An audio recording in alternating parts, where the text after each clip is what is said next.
الناس اللي بتشوف الفيديو ده دلوقتي نفسها تبدا، بس محدش بيفكر ازاي ان البدايه اصلا ممكن تبوظ تجربه الدايت كلها. اول 10 دقائق ليك من الدايت واقسم بالله ممكن تحدد مصيرك كله. احنا مش بنتكلم ان احنا هنقيم تجربتك بعد اسبوع ولا بعد شهر، احنا هنقيمها من اول يوم، من اول وجبه. غلطه بسيطه بس اول يوم كفيله ان تخلي جسمك خلاص دخل في مرحله التخزين ودخل في مرحله الطوارئ من غير ما يبدا حتى دايت، ومن غير ما يبدا حتى يعرف ازاي يحرق دهون. اغلب الناس بتبقى متحمسه جدا في قرار البدايه بتاع الدايت، فبتبدا بحرمان شديد لانها حاسه من جواها انها تقدر، فتقطع العيش والحلويات والزيوت.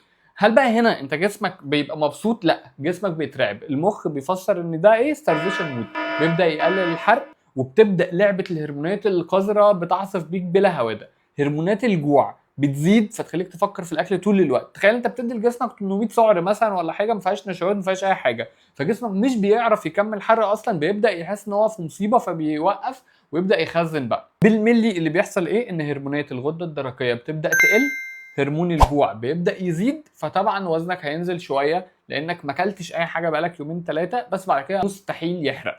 انت بالظبط هتخس في اول اسبوع 3 4 كيلو وبعدين جسمك هيقف. وده مجرد اول غلطه. احنا هنعمل سلسله فيديوهات اسمها البازل، ازاي تجمع الصوره كامله.